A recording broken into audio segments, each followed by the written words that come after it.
Good morning, everybody. Welcome to episode 22 of our City Walk and Talk with yours truly. Ngayon, it's quite a different episode after 22 days because yung episode natin today is hindi tayo naglalakad. We are just actually here sitting dahil nasa airport tayo. I'm currently on my way paalis papunta ng Cebu. Magkasama kami supposedly ni Maming. Kaya nga lang, na-cancel yung flight namin. So, na-separate kami ng flight. Nauna na siya, and ako, sasakay sa next flight pa. So, that's why, dito lang tayo. And we still did our morning walk, pero dito na lang sa airport. First time namin napuntahan yung pinakadulo ng whole Terminal 3. And hindi pa namin na-complete yung 5 kilometers, but at least we were able to start our morning walk. So, good morning sa inyong lahat. While I am preparing for our masterclass, kasi meron tayong ongoing na low carb and fasting masterclass on specific diseases. And right now, nasa ano na tayo, ninth disease, which is focusing more on children. And I plan to discuss this later. Magla-live tayo with video na kapag nakasettle down na tayo and yung ating internet connection is also somewhat maganda na din. But to give you a preview, since kayo yung mga nakatutok dito, Grace, Nanu, Eva, Dawn, Tiny, Estelle, Robert, April, Cora, Daryl, Erlinda, Nenmen, June, Davina, Cecil, Bubar, Debbie, Faith, Maryville, Jaza, Lex. Good morning sa inyong lahat and everybody else who are here. So, discuss natin later yung mga myths. We will expound more on that later today. Pero ngayon, bibigyan ko kayo ng preview. So, eto yung mga common myths na sinasabing nakakatakot daw when it comes to low carb diet. So, ano yung low carb? So, low carb is the way of eating na kung saan pinapababa natin yung carbohydrates and we actually are not afraid of proteins and fats. So, in practical sense, kinukuha natin yung mga carbo tulad ng kanin, tinapay, yung mga noodles, yung mga matatamis, lahat ng may sugar. So, hindi lang siya basta low sugar, but it's really low in carbohydrate. Kasi yung mga starch, hindi man sila direktang sugar, but it is just one step away from becoming sugar in your body. So this City Walk and Talk, although we usually talk about something else other than low carb, but today, why not? Anyway, nandito naman tayo in our community because of low carb and fasting, and since we are not in our routine walk, so maybe we can just go back to our usual low carb. So, ito yung mga usual na kinakatakutan. We will expound this again later in our video. But for now, it's good for you to know kung ano-ano yung mga myths na kiniklaim ng ibang takot mag-start mag-low carb. So, number one, masama daw sa athletes yung low carb. Hindi daw pwede mag-low carb kapag ikaw ay isang athletic person. However, studies show na hindi actually totoo yon. Marami ng number of athletes, even Olympians, na nag-low carb na. At nakita nga nila na yung kanilang body fats are less at maging maganda yung kanilang oxidation or yung kanilang production of energy when they started doing low carb. Number two, nakakatakot daw yung low carb para sa may mga diabetes. Contrary sa mga sinasabi nito, actually, walang kahit anong diet na nakakapagbigay ng resulta na very promising as compared to one very low carb diet. In fact, ngayon, ang low carb and very low carb diet is now considered as one of the 9 recommended diet para sa mga taong may diabetes at marami na rin tayong experiences na na-reverse na ito. Number 3, nakaka-cause daw ng panghihina at flu-like symptoms na para kang nagkakaroon ng flu yung low carb.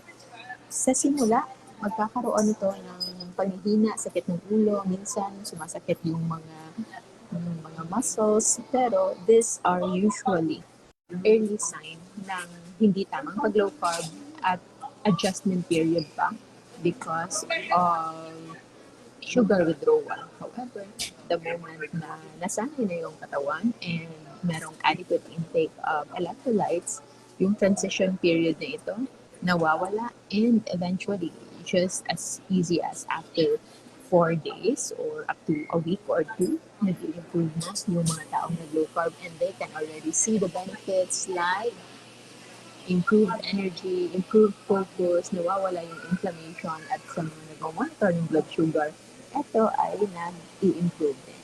So, number 4, masama daw yung low carb sa puso at nakakapagpataas ng cholesterol. Although totoo na nakakapagpataas ng cholesterol sa karamihan, hindi sa lahat ha, but marami nag-low carb tumataas yung cholesterol. Pero it is the good kind of cholesterol. It's not the bad cholesterol. Yung totoong bad cholesterol, ito yung may kasamang inflammation o pamamaga, especially triglycerides and VLDL.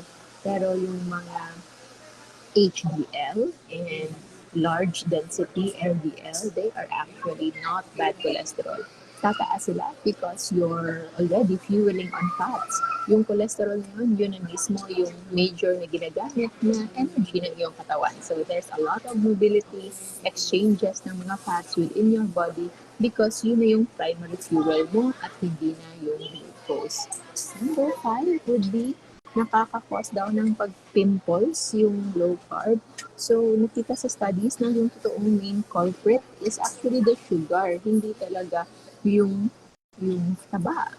The worst is kumakain ka ng taba, kumakain ng may sugar or mataas sa carbohydrate. But generally, when you do low carb the right way, binababa nito yung inyong inflammation, yung level ng insulin at IGF-1 na hormone. And kapag nag-lower tayo na ito, your overall risk of developing acne is also lowered down. So, hindi yan totoo. Number 6, hindi daw ito maganda sa ating sikmura. That is also not true. Meron ng studies na yung merong GERD at merong Barrett's esophagus, yung parang meron ng problem sa kanilang lalamunan. These are actually improved and yung symptoms nila nagle-lessen kahit yung iba na sobrang tagal nang umiinom ng mga PPI o proton pumps inhibitors or yung mga antacid na hindi nawawala, the moment they do low carb, it is easily relieved, especially kung merong tamang degree of fasting. So, isa yan sa mga cornerstone ng ating management. We discussed how it is done the right way in our GERD Masterclass. So, kung gusto nyo mag-enroll dyan, just message our admins kasi marami na pong natulungan when it comes to improvement with their GERD and some merong mild lang na GERD pero meron palang iba na sobrang severe ng GERD na hindi na sila makatrabaho, hindi na sila makapag-function ng normal because of worst symptoms. So, with low carb na for the longest time na hindi na sila nagkakape kasi nga sumasakit yung kanilang sikmura, they were surprised that the moment they do low carb, they can even tolerate and enjoy coffee again after a long time. Number 7, ano yung ang may mga fatty liver, hindi ba sila pwedeng mag-low carb o maworsen ba ito kapag kumain sila ng taba? Study shows actually na it can even improve fatty liver. Yung pinaka-culprit ng fatty liver disease, even if it's fats na sa pangalan niya, but that build-up of fats is actually brought about by too much carbohydrate, too much fructose, and too much insulin. And all of those are lowered the moment you do low carb. So it's good. Marami na tayong pasyente na in as little as 3 weeks, yung kanilang liver enzymes na umaabot ng 190s, the moment they start to low carb the right way, kahit pa kumakain sila ng karne, it is lower down in as easy as 3 weeks, and that is based on our clinical experience and also supported by many studies. So, yung importante, improve yung fat metabolism ng liver natin and utilization of fat, and that can happen only if we cut down our carbohydrates. Number 8, hindi ka raw makakatulog kapag naka-low carb ka. actually, this is contrary sa marami. Mas marami na ngayong nakakapagpahinga ng mabuti when they started low carb. Although, there are specific alterations like circadian fasting and merong mga kailangan lang gawin and when it comes to food timing and water timing para mas tuloy-tuloy yung pagpapahinga. And yung insomnia naman, usually self-start lang yan and that is also related to either inadequate intake of proteins and fats or inadequate intake of electrolytes. So when you do low carb, you don't do low calorie, you don't do low fat, you don't do low protein, you don't do low minerals and vitamins. Just low carb, but it is a nutrient-dense low carb. Kaya hindi totoong nakakapagpa-insomnia yung low carb. Number 9, nakaka-cause daw ng problem sa ating gallbladder. Nagkakaroon daw ng bato yung ating gallbladder when it comes to low carb. Contrary to other people na saying na kapag merong kang kumakain ng taba, ito yung makaka-lead into gallstone formation.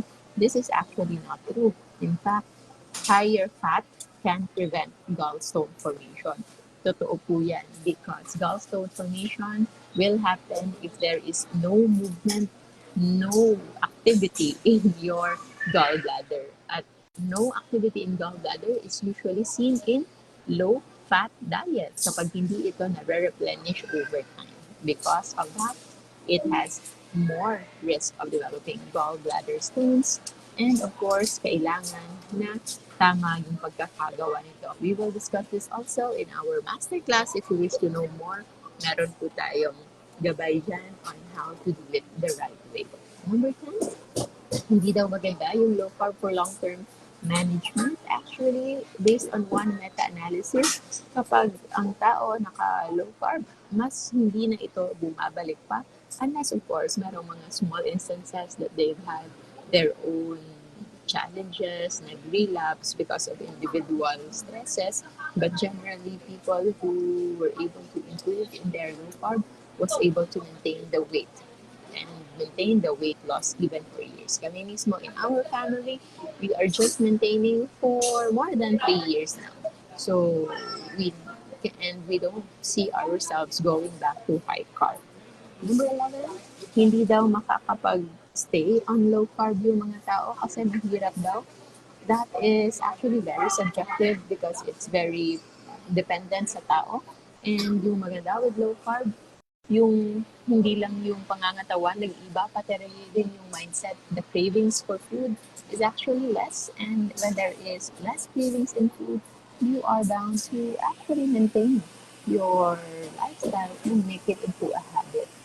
And number 12, lastly, nakakamatay daw ng maaga, shortens life yung low carb. Based on study, actually, hindi ito totoo. And people who are actually not eating low carb are at risk of dying from many other metabolic diseases. Kapag naka-low carb there is no association na established when it comes to early death, but it is the inflammation and metabolic disease coming from a high carb, high insulin diet that are linked to the top causes of death ngayon when it comes to lifestyle diseases. And those lifestyle diseases are actually countered by doing a low carb diet. So, yun yung ating pinaka-importanting gist for today. The 12 myths when it comes to low carb, and we will discuss this later on in our live episode. We will go through it one by one. I hope you can be there. And for our masterclass enrollees, we will do our best to have a stable internet connection so that we can go live for our weekly Q&A this coming 12 noon. Maraming salamat everybody. I'll see you again in our next City Walk and Talk kahit bukas ay wala na tayo sa city. And yes, I hope you will still continue your health journey for those who are joining our 100 miles challenge, outdoor walk, run, hike challenge, cycling challenge for the month of February. So maraming salamat po. Hello, Rochelle. Hello, Gina, Beth, Jeneline, Baby, and Brother. Maraming salamat. I'll see you again next time. Remember to always stay low carb so that we all stay safe. Bye-bye po.